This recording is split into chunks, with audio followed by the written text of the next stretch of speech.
Assalamualaikum. Jumpa lagi sains untuk hari ini. Sebenarnya saya nak masuk tajuk baru iaitu bahan, tapi ada sedikit saya habiskan untuk tajuk tenaga, ada sedikit saja. Okey, sekali lalu je kita tengok apa lagi yang topik akhir pasal tenaga. Okey, untuk topik yang akhir pasal tenaga ni dia kata apa? Berhemat. Okey, bukan berhemah, berhemat berhemat menggunakan tenaga. Berhemat ni apa? Berhemat ni maksudnya kalau awak tengok kat sini, berhemat maksudnya berjimat cermat. Kalau berhemah tu mempunyai budi pekerti yang mulia. Satu huruf saja membezakan maksud yang lain. Berhemat. Okey, maksudnya berjimat cermat. Okey, kenapa kita perlu jimat cermat masa menggunakan tenaga? Dia bagi contoh yang pertama kat sini. Panasnya hari ini. Sekejap lagi sejuklah dia buka aircon. Tapi selepas sebulan, cuba tengok bil. Alamak, mahalnya bil. Sebab kita guna banyak tenaga untuk nak menghidupkan aircon.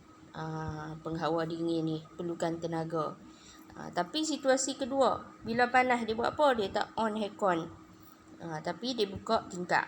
Jadi original sumber tenaga yang boleh dibaharui, betul. Angin masuk. Tak kena duit. Hujung bulan dapat bil sedikit sahaja. Sebab dia guna sumber tenaga yang boleh dibaharui. Okey. Ini maksudnya guna berjimat cermat. Selagi boleh berjimat cermat, kita gunalah secara berhemat tenaga ni. Okey, contoh kedua dia bagi apa lagi? Ni. Ini pasal penggunaan kenderaan yang menggunakan enjin. Bila enjin dia nak gerak, dia gunakan apa? Bahan api. Contoh petroleum. Bila petroleum diguna, dah habis satu hal. Lagi satu, dia keluarkan asap hitam. Diesel, mencemarkan alam sekitar. Tapi contoh dia tak guna ni. Guna kenderaan yang tak pakai enjin. Dah lah kita dapat exercise, buang kalori. Udara pun tak tercemar. Badan pun kita jadi sihat.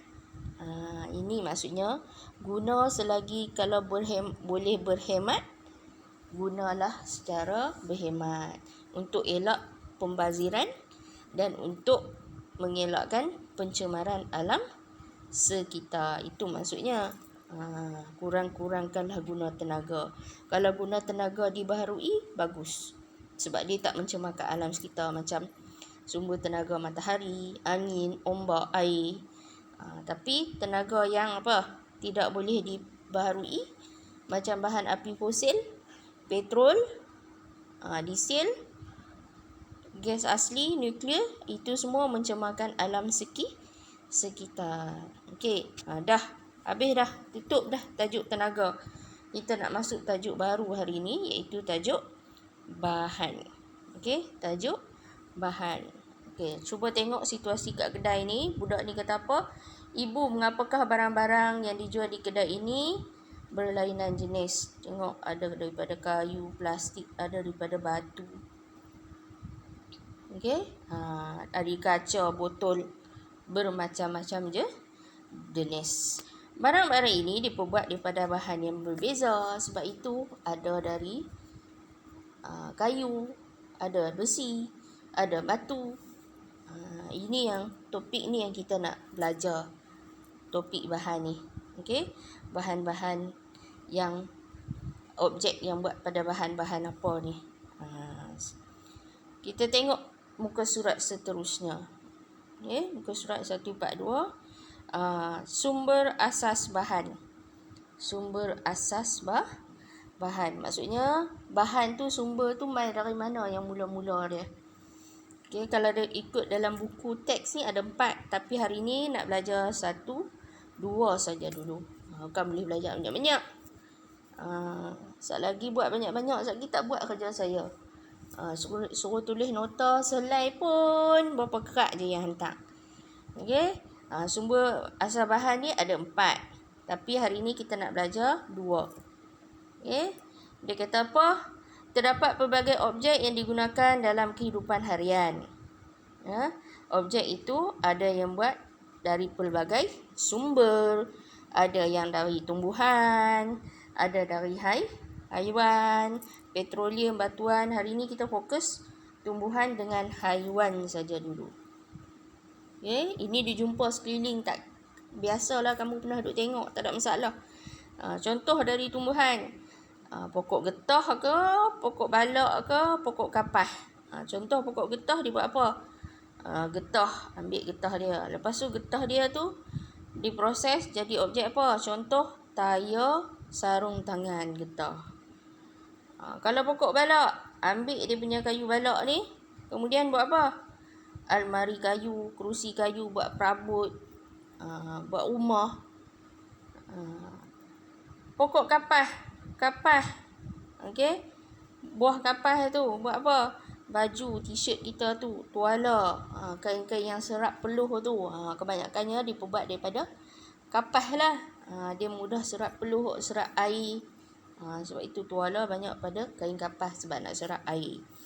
Ini dari tumbuhan, sumber asal dari tumbuhan.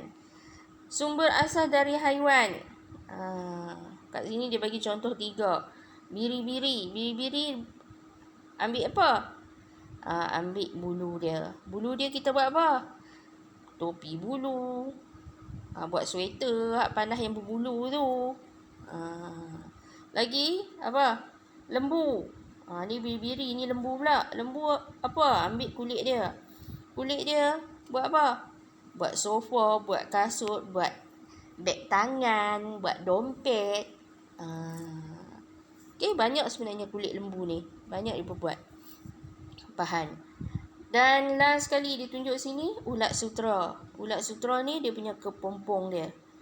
Okay, dia punya kepompong dia tu, sutera tu boleh buat tali leher, kain sutera. Sebab itu dia mahal, sebab dia dihasilkan daripada kepompong. Dia bukan dia kecil saja, nak hasilkan dia tu perlukan banyak. Jadi sutera ni dia mahal. Ini semua daripada haiwan. Okey, sumber asas. Ada dari tumbuhan, ada dari haiwan. Lagi 2, lepas cuti nanti baru kita belajar. Dah belajar, kita buatlah nota sikit. Saya nak kamu buat 2, ada 2 contoh kat sini saya bagi. Okey, hari ni selalu buat peta dakap kan, hari ni buat peta pokok. Ini memang saya tunjuk sengit macam ni, nak suruh nanti kamu buat dalam buku nota, buat melintang macam ni lah. Buku nota kamu panjang kan? Panjang, kamu buat melintang. Kalau kamu nulis kat sini, sat lagi tak muat. Sat lagi dia tak muat. Kamu nulis melintang. Okey, tajuk dia sumber asas bahan dalam kurungan tumbuh-tumbuhan dulu. Okey, bahagi kepada 3 tadi kan. Pokok getah, apa? Pokok balak, pokok kapah. Saya bagi contoh yang pertama je lah. Yang lain kamu tulislah sendiri. Letak buku teks depan tu, tulis. Saya dah bagi dah cara-cara nak buat. Contoh pun dah bagi dah. Pokok getah, hasilkan getah. Last sekali, getah tu boleh buat tayar, boleh buat sarung tangan. Ni pokok balak, hasilkan kayu. Kayu tadi buat apa? Almari kayu, buat kerusi kayu. Tulis dalam tu. Pokok kapah, hasilkan kapah. Kapah last sekali buat apa? Baju, buat tuala. Okey, dah habis dah yang tumbuhan. Kamu buat pula muka surat sebelah, nota sama juga, peta pokok, sumber asas haiwan dalam kurungan.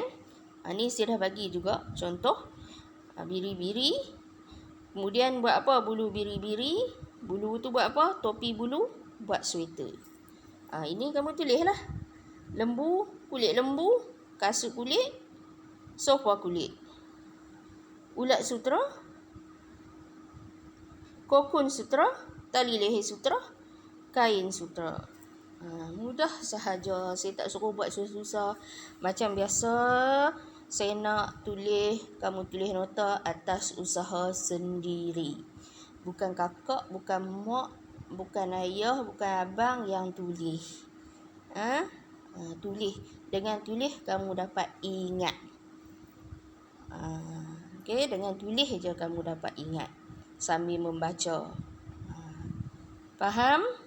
Okey, dah siap 2 peta pokok ni. Boleh hantar pada saya untuk semakkan. Sekian, terima kasih.